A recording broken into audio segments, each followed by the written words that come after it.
Hello friends, welcome back to my channel food lover zone. বন্ধুরা, আবারও একটা নতুন রেসিপি নিয়ে চলে এসেছি। আজকের রেসিপিটা কিন্তু একটু অন্য ধরনের। আজকে আমরা আইসক্রিম বানাবো, কিন্তু এই রেসিপিটা যদি ঘরোয়া উপকরণ দিয়ে হয় তাহলে কেমন হয় বন্ধুরা? আজকে আমরা মারি বিস্কুট দিয়ে আইসক্রিমগুলো বানিয়ে নেব। প্রথমে কয়েকটা মারি বিস্কুট খুব ভালোভাবে ভেঙে মিক্সির মধ্যে দিয়ে দেব। এবার এই বিস্কুটগুলোর মধ্যে 10 টেবিল স্পুন মতো চিনি দিয়ে দেব, দিয়ে মিক্সিতে খুব ভালো করে ঘুরিয়ে নেব। এই দুটো জিনিস একসাথে মিক্সিতে খুব ভালোভাবে ঘুরিয়ে নিলে কি হয়, কোনো চিনির দানা দানা ভাবটা থাকে না, খুব সুন্দর একটা পেস্ট হয়ে যায়।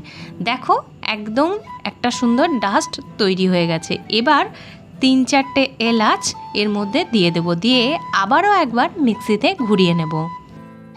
এলাচটা দিয়ে মিক্সিটা আরেকবার ঘুরিয়ে নেব।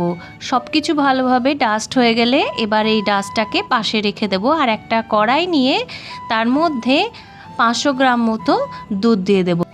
দুধটা কিন্তু একদম ফুল ফ্যাট হবে, একটুও জল মেশানো থাকবে না।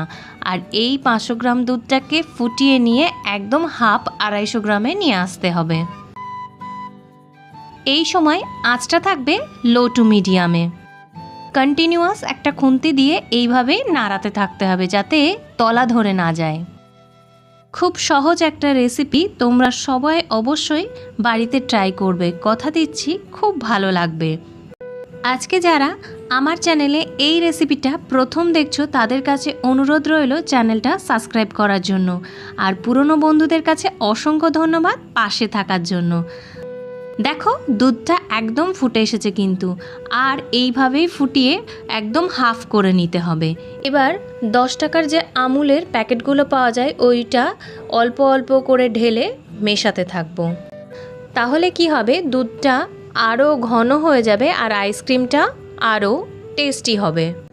পাউডার মিল্কটা খুব ভালো করে মেশাতে হবে সময় নিয়ে, যাতে একটুও লাম্প না থাকে।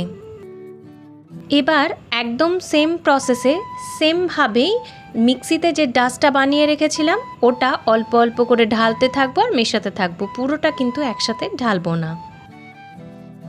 খুব ভালোভাবে মিশিয়ে নিতে হবে যাতে একটুও লাম্প না থাকে।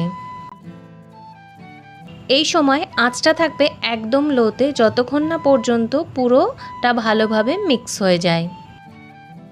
খুব ভালোভাবে মিক্স হয়ে গেলে আগে থেকে করে রাখা কিছু বাদাম আমি রোস্টেড করে রেখেছিলাম, সেটাকে হালকা করে ভেঙে নিয়ে এর ওপর দিয়ে দিলাম।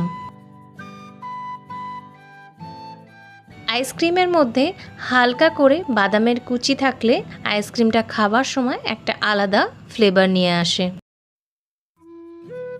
সব কিছু ভালোভাবে মেশানো হয়ে গেলে গ্যাসটা অফ করে দাও, আর এই যে মিশ্রণটা এটা ঠান্ডা হতে দাও। দেখো কি সুন্দর ঘন একটা ক্রিমের মতো, ক্ষীরের মতো একটা টেক্সচার চলে এসেছে।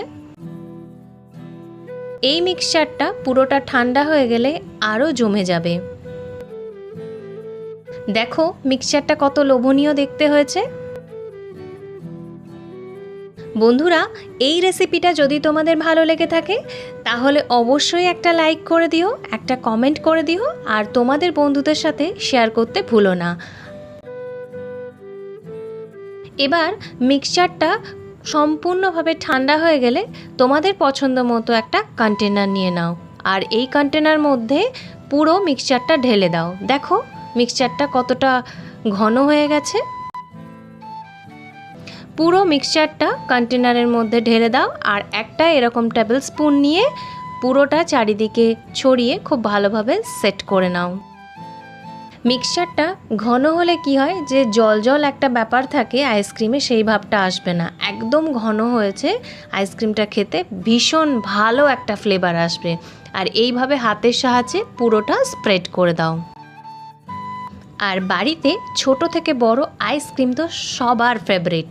একবার এই আইসক্রিমটা যেই খাবে তোমাকে বারবার বলবে বানানোর জন্য। এবার হাতের সাহায্যে এইভাবে ট্যাপ করে দাও, ভেতরে যে হালকা হাওয়াগুলো থাকবে ওগুলো বেরিয়ে যাবে। তোমাদের সবার কাছে অনুরোধ রইল এই রেসিপিটা বাড়িতে অন্তত একবার বানানোর জন্য। আশা করি রেসিপিটা তোমাদের খুব খুব খুব ভালো লাগবে। এবার অল্প কিছু রোস্টেড বাদাম ওপর থেকে ছিটিয়ে দাও আর ঢাকনাটা দিয়ে বন্ধ করে দাও। এবার ফ্রিজে রেখে দাও 6 থেকে 7 ঘন্টার মতো। 6 থেকে 7 ঘন্টা পর ঢাকাটা খুলে ফ্রিজ থেকে বের করে দেখলাম সমস্ত আইসক্রিমটা খুব ভালোভাবে জমে গেছে। এইবার সার্ভ করার পালা। তোমাদের পছন্দ মতো সুন্দর একটা শেপে আইসক্রিমগুলো কেটে নাও, তারপর সার্ভ করে দাও। দেখো আইসক্রিমটা ভীষণ শক্ত হয়ে রয়েছে, ওই জন্য একটু প্রেসার দিয়ে শেপগুলোকে তৈরি করে নিতে হচ্ছে।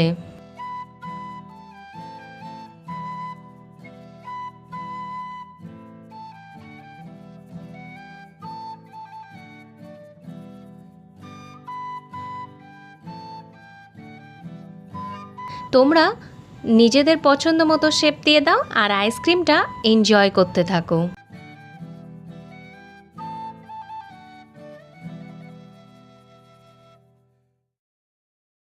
দেখো কত লোভনীয় দেখতে হয়েছে আর টেস্টটাও অসাধারণ এসেছে।